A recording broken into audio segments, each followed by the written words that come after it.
There's a moment in every person's life when they realize they've been living in someone else's cage. The bars aren't made of steel, they're made of expectations, judgments, and the quiet whispers of a world that insists you remain small. But what if I told you that the key to your freedom has been in your hands all along?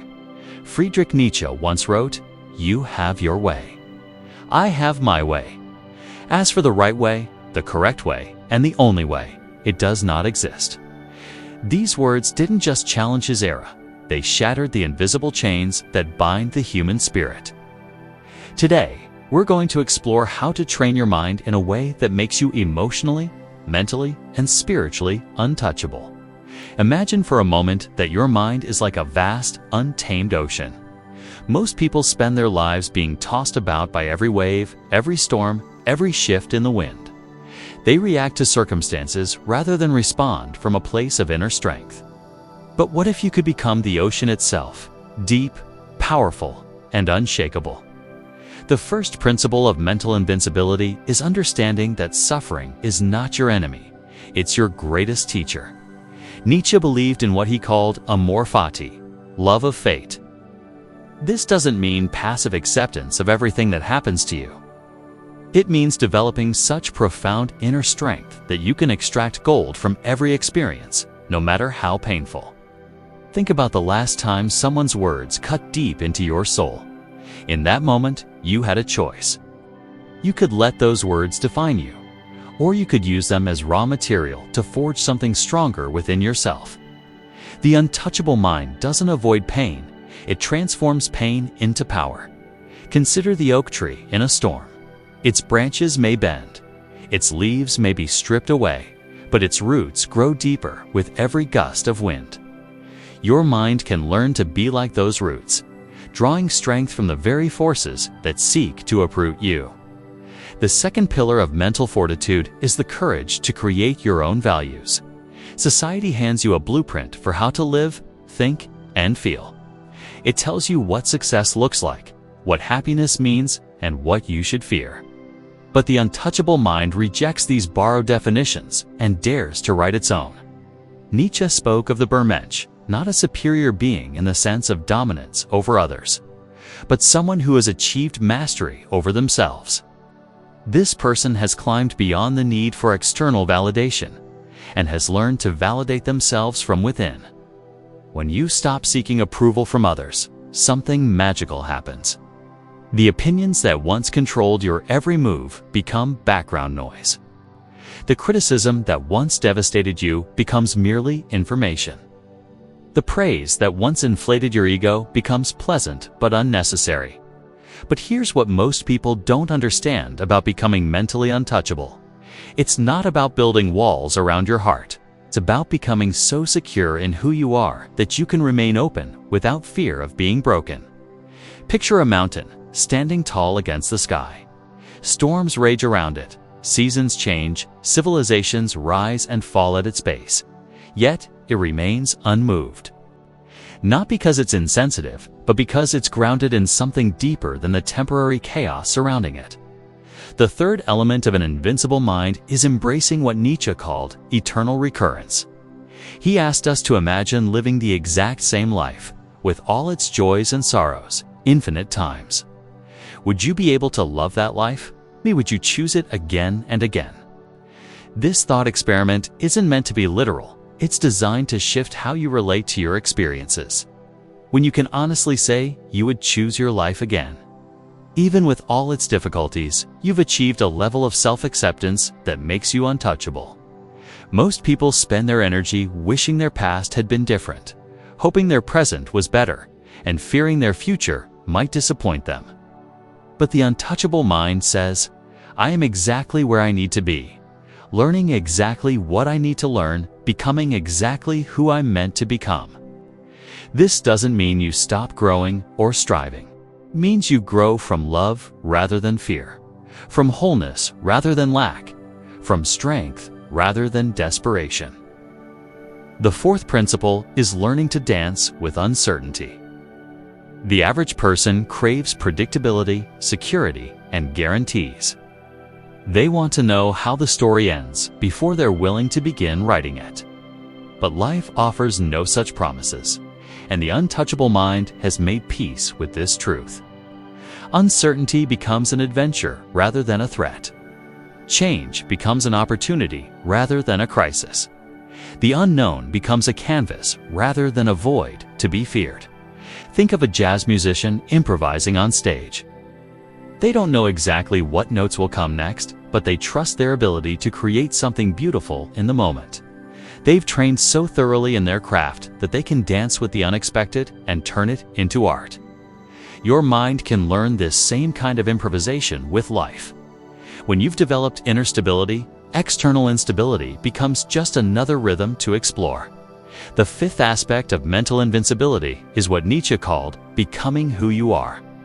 This sounds simple, but it's perhaps the most challenging journey any human being can undertake.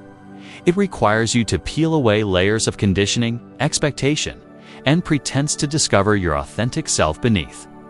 Most people live their entire lives as strangers to themselves. They know what they've been told to want, but not what they actually desire. They know what they're supposed to believe, but not what they truly feel. They know how to play the roles assigned to them, but not how to be themselves. Becoming who you are means listening to that quiet voice inside that knows things your mind hasn't figured out yet. It means trusting your instincts even when logic argues against them. It means having the courage to disappoint others in order to remain true to yourself.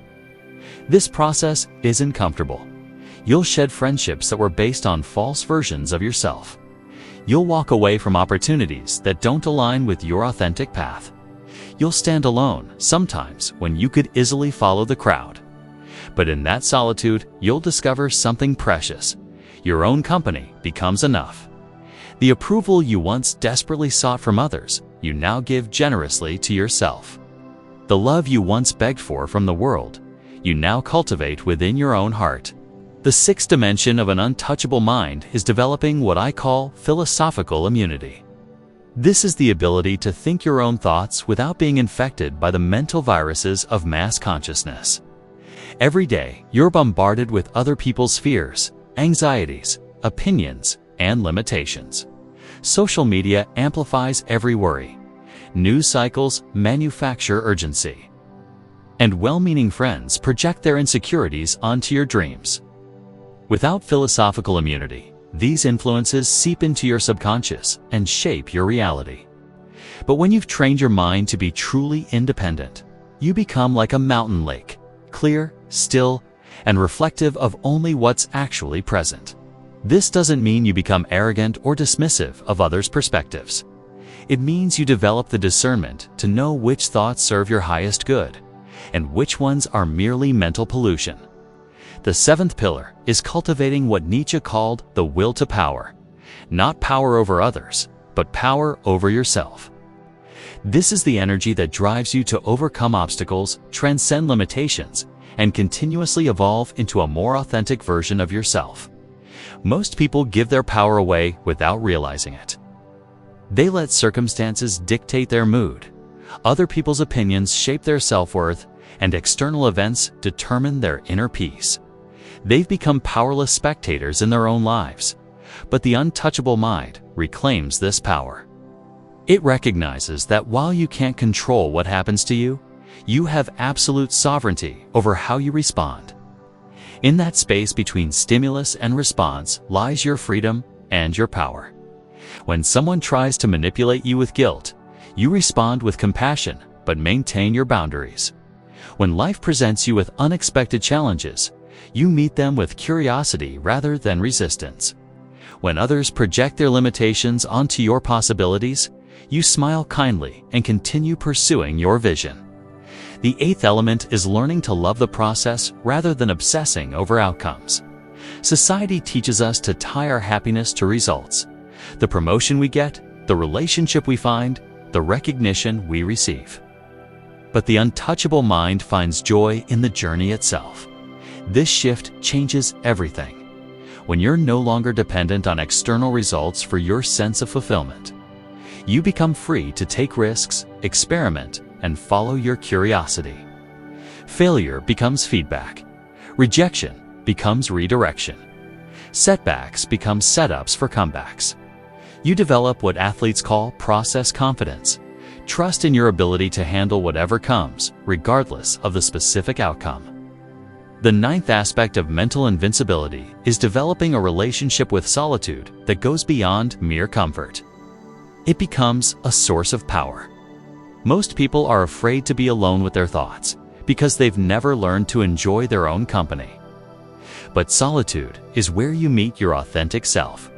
It's where you hear the whispers of your intuition that get drowned out by the noise of daily life. It's where you connect with the deeper currents of your being that remain unchanged by external circumstances. In solitude, you discover that you don't need constant stimulation to feel alive, continuous validation to feel worthy, or perpetual activity to feel valuable. You learn that peace isn't the absence of chaos. It's your ability to remain centered regardless of what's swirling around you. The 10th principle is embracing what I call creative destruction. The willingness to regularly examine your beliefs, habits, and identity and destroy anything that no longer serves your growth. Nietzsche understood that to become who you're meant to be, you must be willing to kill who you've been. This is perhaps the most challenging aspect of developing an untouchable mind because it requires you to let go of familiar versions of yourself, even when they've brought you success or comfort. The person you were at 20 may not be equipped to handle the challenges you face at 30. The beliefs that served you in one phase of life may limit you in the next. The untouchable mind doesn't cling to outdated versions of itself out of nostalgia or fear. It has the courage to shed old skins and emerge transformed again and again. Think of a butterfly in its chrysalis. From the outside, it might look like destruction. The caterpillar literally dissolves before reforming as something entirely new. But this dissolution isn't death, it's transformation at the deepest level. Your mind can learn to embrace these periods of personal dissolution, knowing that what emerges will be more authentic, more powerful, and more aligned with your true nature. The 11th dimension is developing what philosophers call tragic optimism. The ability to remain hopeful and engaged with life despite full awareness of its inherent suffering and uncertainty. This isn't naive positivity or spiritual bypassing. It's a mature embrace of life's full spectrum. The untouchable mind doesn't pretend that suffering doesn't exist or that everything happens for a reason. Instead, it develops the capacity to find meaning and beauty even in the midst of difficulty. It learns to say yes to life, not because life is always pleasant, but because the alternative, emotional and spiritual death, is far worse. This perspective transforms how you relate to challenges. Instead of asking, "Why is this happening to me?" you begin asking, "How can I grow from this?" The 12th element is learning to trust your own timing. The world will try to rush you, pressure you, and convince you that you're behind some imaginary schedule. But the untouchable mind moves to its own rhythm, knowing that everything unfolds exactly when it needs to. You stop comparing your chapter 3 to someone else's chapter 20. You stop apologizing for being a work in progress. You stop pushing yourself to bloom before your season has arrived. This doesn't mean you become lazy or complacent. It means you learn the difference between inspired action and frantic doing, between patience and procrastination. The 13th aspect is developing immunity to the opinions of others, not through callousness, but through such deep self-knowledge that external judgments lose their power to define you. When you truly know who you are, other people's misunderstandings become irrelevant. This is liberating beyond words. The energy you once spent trying to manage other people's perceptions of you becomes available for actually living your life. The mental space you once dedicated to worrying about criticism becomes room for creativity and growth. You begin to realize that most people's opinions about you have very little to do with you and everything to do with their own fears, rejections, and limitations. Their judgment says more about their internal landscape than yours. The 14th principle is learning to love questions more than answers. The untouchable mind doesn't need to have everything figured out. It's comfortable with mystery, uncertainty, and the ever-unfolding nature of truth. This creates a sense of wonder that keeps life fresh and engaging. Instead of closing down when faced with complexity, you open up. Instead of needing to be right, you become curious about what you might be missing. Questions become doorways rather than obstacles. Uncertainty becomes an invitation to explore rather than a problem to solve. The unknown becomes a friend rather than an enemy.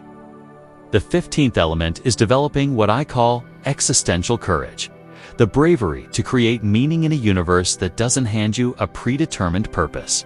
Rather than waiting for meaning to be revealed to you, you become the author of your own significance. This is both terrifying and exhilarating. Terrifying because it means you can't blame anyone else for the meaninglessness you might feel. Exhilarating because it means you have the power to create a life so meaningful that every moment becomes sacred. You stop asking, "What's the point?" and start declaring, "This is the point I'm creating." You stop waiting for permission to matter and start mattering because you choose to. The path isn't easy, but it's simple. It requires daily practice, endless patience with yourself, and the courage to keep choosing growth over comfort, truth over convenience, authenticity over approval. But the reward is a life lived from the inside out rather than the outside in. A life where your peace doesn't depend on circumstances, your joy doesn't require permission, and your power cannot be taken away because it was never given to you by anyone else. It was always yours. Remember, becoming untouchable isn't about perfection, it's about presence. It's not about never feeling pain, it's about not being broken by it. It's not about having all the answers, it's about being comfortable with questions. You are already everything you need to be. The training is simply about removing the layers of conditioning that have convinced you otherwise. Beneath all the noise, beneath all the doubt, beneath all the fear, your untouchable self is already there, waiting to be remembered. As Nietzsche reminded us, become who you are. Not who you think you should be, not who others want you to be, but who you actually are beneath all the masks and roles. The time is now. The power is yours. The choice is simple. Remain touchable by every wind that blows, or remember the mountain that you are. If this message has stirred something deep within you, these words have reminded you of a strength you'd forgotten you possessed, I invite you to share your commitment in the comments below. Write these simple words: I choose my untouchable peace. And then, go live like the powerful, unshakable force of nature that you were always meant to be.